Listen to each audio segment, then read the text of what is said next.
윤석열 대통령이 양곡관리법 개정안에 대해서 재의를 요구했습니다.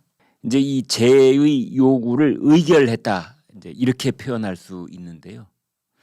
그걸 다른 말로 바꾸면 거부권을 행사한 겁니다. 국회 본회의를 통과한 법안에 대해서 대통령이 국무회의 의결을 거쳐서 공포를 해야 그 법이 이제 효력을 발생하게 되는 건데, 그 단계에서 대통령이 국회로 이 법안을 다시 넘기는 겁니다. 그래서 다시 한번 살펴봐달라. 이게 재의를 입법부의 수장인 아닙니다. 행정부의 수장인 대통령이 입법부에게 다시 요구를 한다.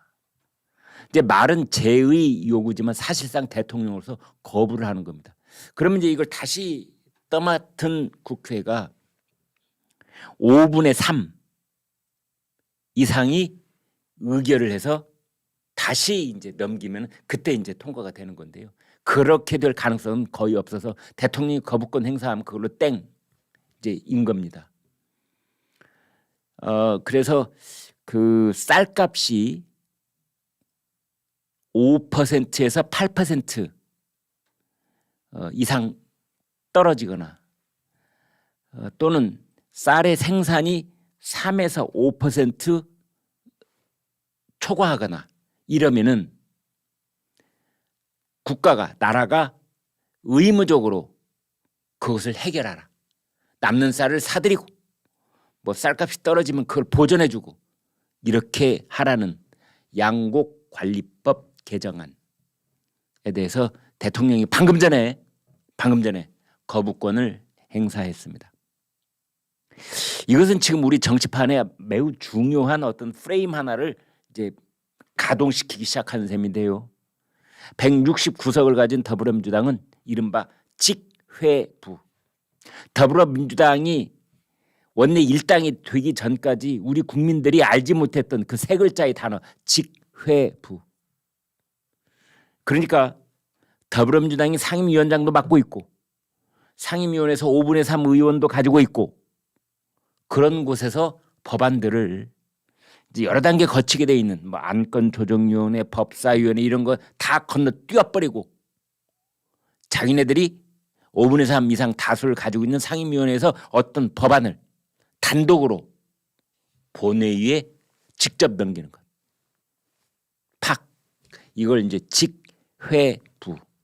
법안을 회부한다 하는데 이 법안 회부는 반드시 법사위를 거쳐가게 돼 있는 거를 잘라버리고 직접 보낸다. 이 직회부.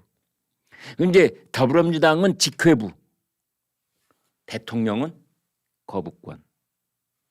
직회부 대 거부권. 이게 이제 부딪히는 겁니다. 강대강 이런 표현을 언론은 많이 쓰죠.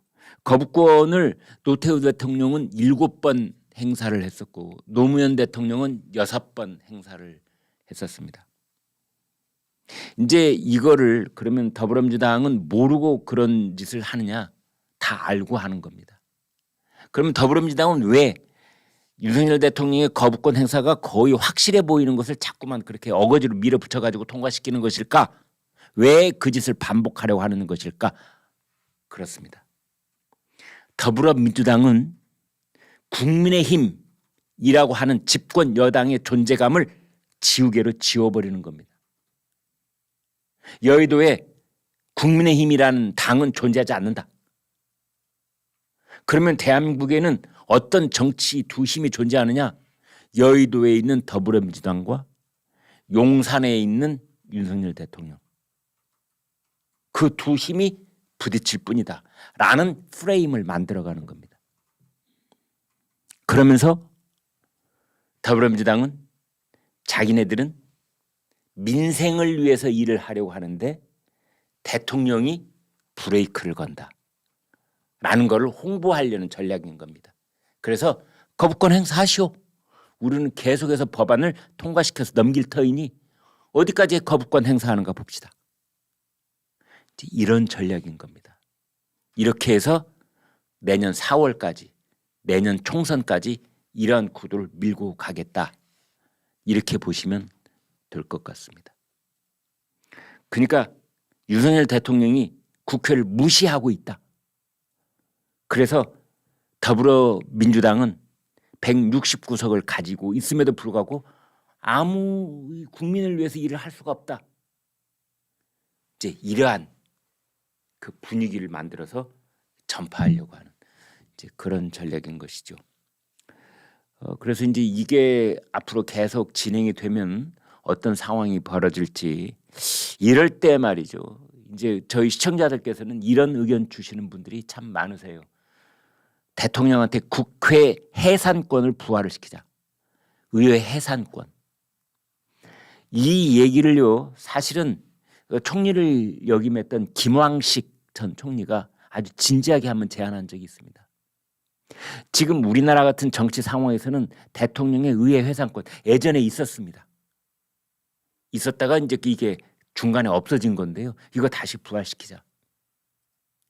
도대체 대통령 선거를 통해서 국민이 윤석열 후보에게 당신이 앞으로 5년간 우리나라를 맡아서 일을 해 주시오라고 일을 맡겼는데 이 국민의 뜻이 대통령 선거라는 것을 통해서 표출된 국민의 뜻이 자꾸만 가로막히고 있는 겁니다. 이걸 어떻게 해결할까? 의회 해산. 그래서 총선 것을 다시 치르자. 그래서 대통령이 속한 집권 여당이 원내 다수당이 되도록 하자. 우리나라 헌정사에서 여소야대라는 말은 이제 없도록 하자. 이제 이런 거지. 이 의원 내각제처럼 말이죠. 의원 내각제라고 하는 것은 의회 제1당의 총재가 총리가 되는 거거든요. 원내 1당이 과반을 차지하지 못하면 연대를 하는 겁니다. 연립정부.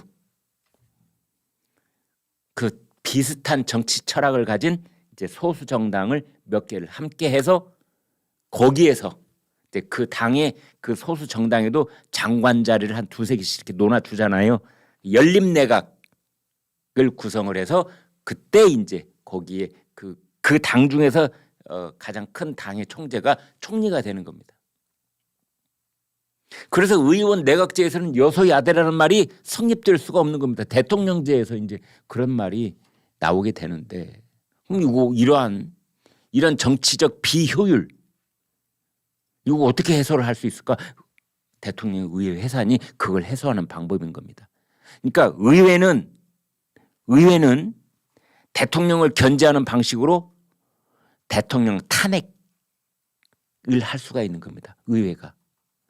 탄핵을 소추해서 대통령 탄핵 소추안을 의회에서 통과를 시키고 최종적으로 헌법재판소에 물어볼 수 있는 것인데 그렇다면 행정부의 수장인 대통령도 그 똑같은 권한을 행사할 수 있어야 되는 것 아니냐. 의회 해산권 발동. 그래서 의회 해산권을 발동을 해서 그거를 가령 헌법재판소에 그 재가를 거치도록 한다든지 뭐 중간에 한 번 더 그걸 물어볼 수 있는 그런 절차를 할 수 있는 겁니다. 그래서 대통령도 의회 해산해서 총선거를 뭐 한 달 내, 두 달 내 다시 치러가지고 그래서 이 끝까지 발목 잡는 이러한 정치 구도를 정계 개편을 국민들께 뜻을 물어서 해결하자. 이제 그런 의견을 저희 시청자들께서는 많이 갖고 계십니다.